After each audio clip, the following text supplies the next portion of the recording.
very informal thing. Kim, your last working day at Microsoft was on Thursday, I understand. That's right.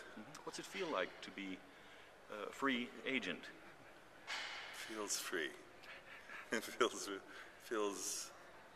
great, actually, to have a bit of time to think. It's a change. Here at EIC, you have met lots and lots of friends and acquaintances, long time follow travelers along the path to identity and access management. What has their reaction been? Well, I guess people are curious about what I'm going to do, and I guess what I'm sort of at this stage that I'm trying to figure out. I read a book about decisions, and the book claimed that to make a decision, you have to know what the criteria of the decision are. And so the first thing you have to do is decide on, you have to decide on how to decide. The first thing you have to do is read a book. First thing you have to do is read a book. But I read the book. Unfortunately, I read the book before, so I can't use that to procrastinate. So anyway, now I'm just trying to decide how I would decide. How is Microsoft going to fill the void that you leave behind? Well, I think that there are a lot of people there who share the ideas that I was basically expressing, and my hope is that those ideas will continue to be put in practice. Is there a danger that identity management could sort of lose importance and relevance within Microsoft? I don't think so. Because you're no longer there to push. I don't think it's a matter of personality as much as strategic necessity. So I wouldn't have been able to do what I did if it hadn't been necessary for it to be done. And it is necessary, and identity is becoming more and more important, and we're really tremendously at the beginning of a tremendously complicated and deep technical change. Well, it's my impression that Microsoft is much more concerned at the moment with things like cloud and Azure and doing stuff like that, and identity management seems to take sort of back burner. Well, I think cloud is identity management, and I think a lot of people at Microsoft do get that. I hope you're right. Azure is moving to the cloud.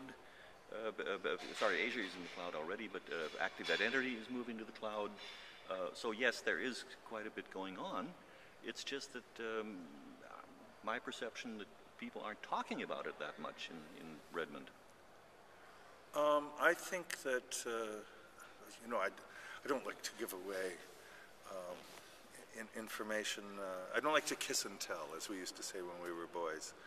But I don't think that I don't think that's true. I think people right up to the very top of Redmond have understood for a long time how important identity is to everything that's happening.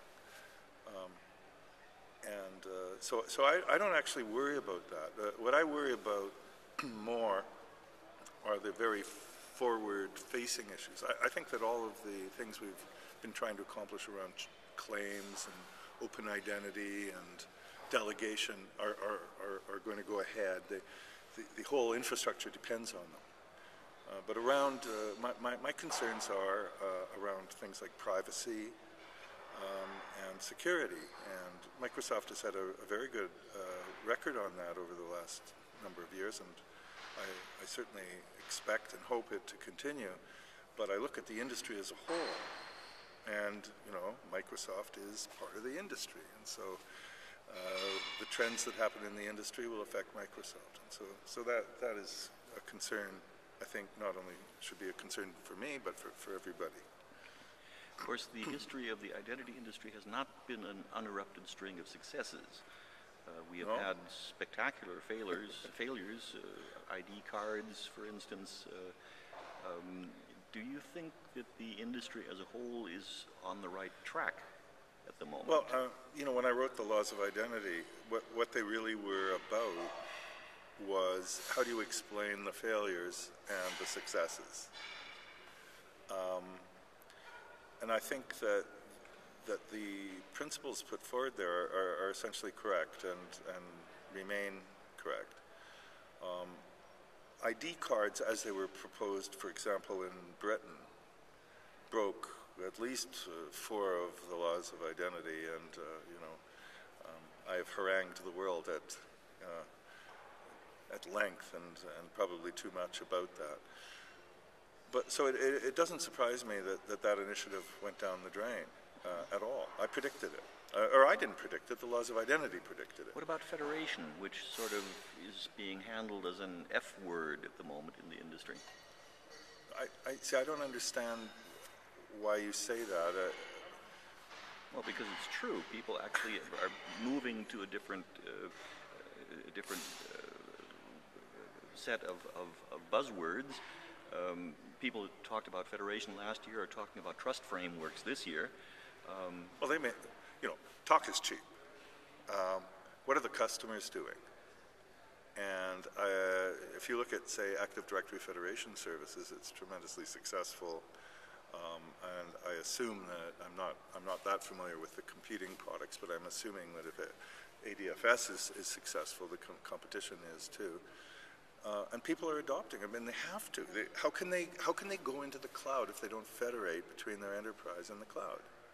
So I don't know where the trust framework thing is being bandied about in terms of consumer initiatives.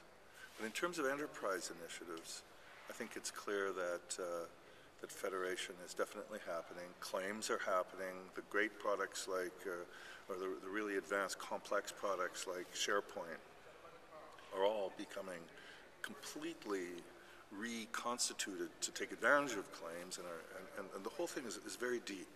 And companies like Microsoft and Google and so on, who are building their services in the cloud, all realize that they can't do it without claims and federation.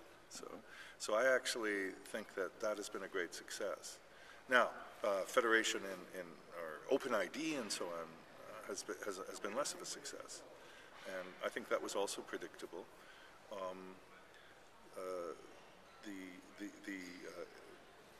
The information card proposals were not successful in the sense that they weren't adopted by the large players. And I think that actually is a reflection of a deeper problem, which is the problem that there are no advocates for user-centric, user-in-control experience. There are no advocates, and instead the large sites and so on are trying to look after bringing home the bacon, which is normal. But in the absence of advocates, the technologies haven't taken off. So now the question is, will user-centric computing have an advocate? And I think that's directly tied into the problem of privacy and user control. So now the question is, will privacy have an advocate? And I think if you look around, you'll see through things like the Kerry McCain initiative in the US and various things that are happening in the European Union around more protections for users. I think those things will also go forward. And I think in that way, we're ultimately going to see, and users will demand a more user-centric approach. So it's more of a political than a technical issue. The vice president of ISACA today at the show gave a speech in which he argued that placing the protection of the customer's interest in the forefront is actually in the best interest of companies. It's actually going to increase their bottom line because it increases loyalty, it creates a relationship of trust between customers and companies. Unfortunately, companies tend to lose sight of that and concentrate instead on their bottom line in a more protective, in a more short-term sense. Short-term way. Yeah. Do you and think I that agree with him companies on will that. actually wake up to the fact that they should be the Well, advocates of consumer Okay, identity when I say protection? that, when I say there are no advocates, I should be a little more precise, maybe a lot more precise.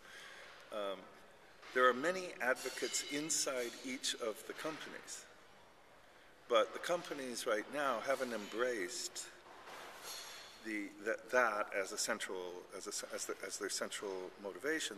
They're really fighting over market share, and they have to.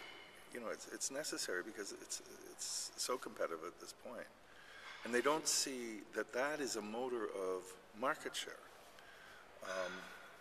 So, on the other hand, there are many people inside the Microsoft, Google, and Facebook, and all the others who understand that this user-centric stuff actually can be good. User-centric advertising can be much more effective than shotgun splattering of ads all over us, or you know, profiling that alienates us and makes us feel like robots are running our lives.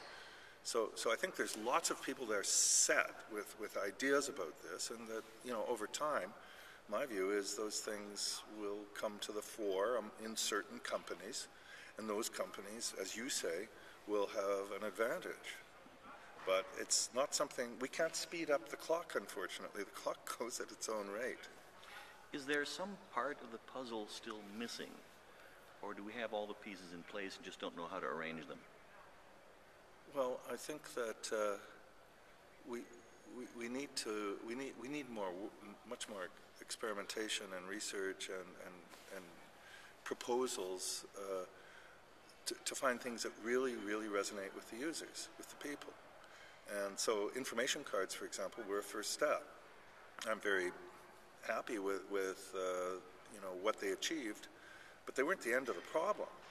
All right, and so we're going to see stuff coming out, and I'm personally a believer that a lot of this identification stuff will happen through mobile devices.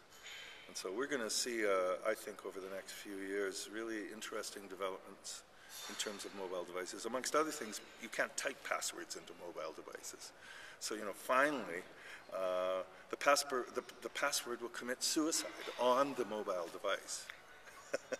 We have to move towards a touchy-feely visual interface. So yes, I think that there are many new things that we will see come forward, and there's more work to be done. Do you anticipate being part of this process, or are you going to enjoy the fruits of your life as a pensioner? As an old age pensioner. Well, I certainly will enjoy some fruits, but no, I can't. How can I stop? It's so interesting, and so I'll be involved. You know, clearly, I was in a position where I could have a lot of impact, and you know, I'm hoping that I can continue to provide insight. And as long as I can do that, I'll do it.